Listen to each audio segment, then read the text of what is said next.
Baik, assalamualaikum warahmatullahi wabarakatuh. Perkenalkan, nama saya Muhammad Wijidan Sofli Arifin dari Prodi KPI, dan di sini saya akan menjawab beberapa soalan dari ujian komprehensif secara online atau daring. Nah, jadi untuk soalan yang pertama, yakni di sini saya diperintahkan untuk memilih salah satu ayat tentang dakwah, menjelaskan asbabun nuzulnya, serta memberikan pendapat terkait ayat tersebut. Nah, jadi ayat yang saya pilih di sini adalah surat An-Nahl ayat 125, yang mana Allah Subhanahu wa taala berfirman, Bismillahirrahmanirrahim. Ud'u ila sabili rabbika bil hikmati wal mau'izatil hasanati wajadilhum billati hiya ahsan. Inna rabbaka huwa a'lamu biman dhalla an sabilihi wa huwa a'lamu bil muhtadin. Yang artinya, serulah manusia kepada jalan Tuhanmu dengan hikmah dan pengajaran yang baik, dan berdebatlah dengan mereka dengan cara yang baik. Sesungguhnya Tuhanmu, dialah yang lebih mengetahui siapa yang sesat dari jalannya, dan dialah yang lebih mengetahui siapa yang mendapat petunjuk. Untuk asbabun nuzul surat An-Nahl ayat 125 ini, saya mengutip dari buku tafsir ayat-ayat Al-Quran tentang metode pembelajaran oleh Roni Sandrayova dan Arif Setiawan. Di sini dijelaskan bahwa surat An-Nahl ayat 125 turun setelah Nabi Muhammad SAW melihat jenazah 70 sahabatnya yang mati syahid dalam perang Uhud, termasuk pamannya yang bernama Hamzah. Ayat ini diturunkan agar dibuat perjanjian gencatan senjata dengan orang-orang Quraisy. Allah Subhanahu wa taala memberitahukan kepada Nabi Muhammad SAW mengenai cara berdakwah yang menekankan hikmah. Dan untuk pendapat saya mengenai ayat tersebut dalam konteks dakwah di era sekarang, memang ayat ini semakin relevan begitu. Karena masyarakat modern saat ini sangatlah majemuk, pola pikirnya kritis, serta terpapar berbagai informasi gitu. Jadi karena itu penyampai dakwah harus perlu menggunakan pendekatan yang bijak, komunikatif, dan tentunya tidak memaksa. Dan ayat ini mengajarkan bahwa dakwah bukan sekedar menyampaikan pesan agama. Jadi dakwah di sini juga sebagai seni memahami audiens, memilih media yang tepat, serta menjaga etika dalam berdiskusi begitu. Untuk soalan yang kedua adalah tentang hubungan dakwah dan komunikasi. Baik, dakwah adalah proses mengajak manusia menuju kebaikan, sedangkan komunikasi adalah proses menyampaikan pesan dari pengirim ke penerima dengan tujuan tertentu. Jadi keduanya saling terikat, karena yang pertama, dakwah tidak dapat dilakukan tanpa komunikasi. Yang kedua, komunikasi membuat pesan dakwah lebih mudah diterima melalui bahasa yang tepat. Dan yang ketiga, di masyarakat masa kini, komunikasi menjadi jembatan penting agar ajaran Islam dapat dipahami secara moderat dan relevan dengan realitas sosial, begitu. Jadi dengan demikian, komunikasi adalah sarana dan dakwah adalah substansinya. Jadi keduanya berjalan berdampingan untuk membentuk perubahan sosial yang lebih baik, begitu. Untuk soalan yang ketiga adalah tentang cerita pengalaman masuk prodi KPI dan cita-cita profesi setelah masuk di program studi ini, begitu. Jadi memang pada awalnya keinginan saya adalah masuk ke prodi televisi dan film di Universitas Jember, karena saya ingin mendalami dunia audiovisual secara langsung awalnya. Namun karena tidak terpilih di sana, saya akhirnya memilih program studi komunikasi dan penyiaran Islam di UINAS Jember, KPI ini. Ya, jadi KPI ini sebagai alternatif agar saya dapat tetap tumbuh dan dapat menempuh kuliah dengan jalur yang masih terkait dengan dunia media, yang awalnya memang itu adalah niat saya di awal.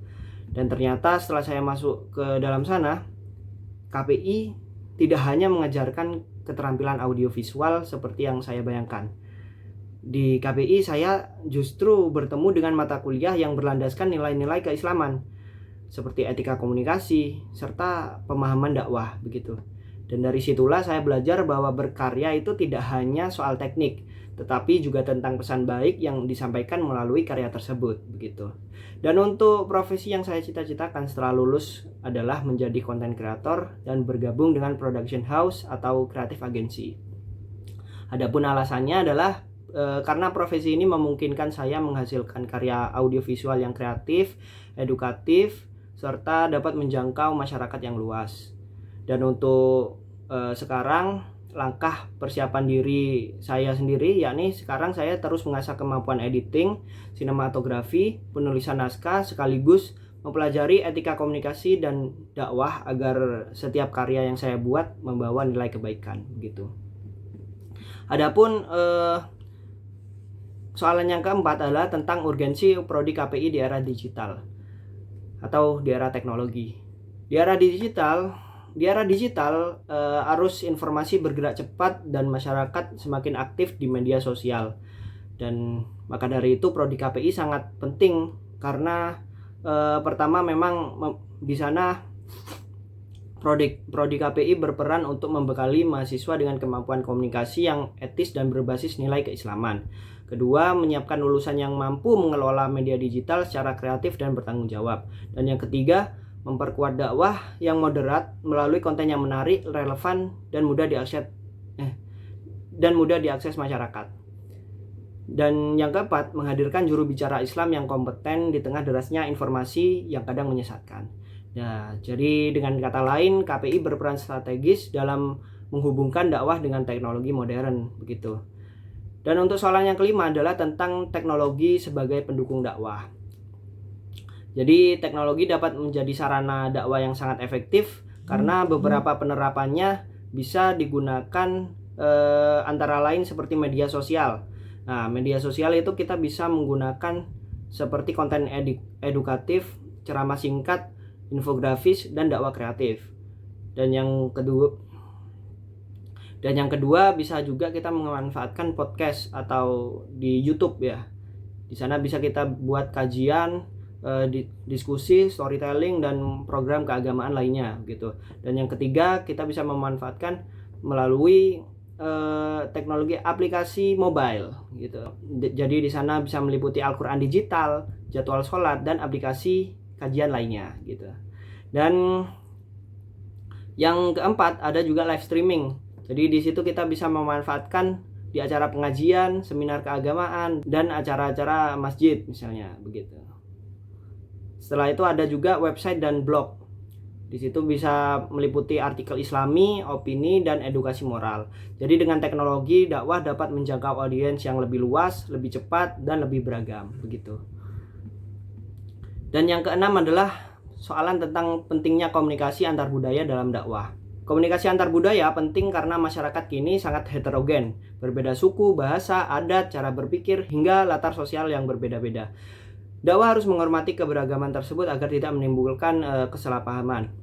Adapun tantangannya diantaranya perbedaan bahasa dan simbol budaya, sensitivitas nilai dan norma lokal, potensi salah tafsir bila penyampai dakwah tidak memahami konteks budaya audiens. Adapun solusi dari tantangan tersebut, yang pertama bisa dengan menggunakan bahasa yang jelas dan tidak menyinggung identitas tertentu, memahami budaya lokal sebelum berdakwah, kemudian membangun dialog yang terbuka dan saling menghargai. Dan yang keempat adalah menggunakan pendekatan persuasif dan bukan konfrontatif begitu. Jadi dengan pendekatan antar budaya yang baik, dakwah dapat diterima secara lebih luas dan membawa dampak positif bagi masyarakat. Jadi mungkin itu jawaban yang bisa saya sampaikan untuk ujian komprehensif kali ini. Terima kasih buat yang telah menonton dan menyimak. Mungkin itu saja yang bisa saya sampaikan. Terima kasih. Wabillahi taufik wal hidayah. Wassalamualaikum warahmatullahi wabarakatuh.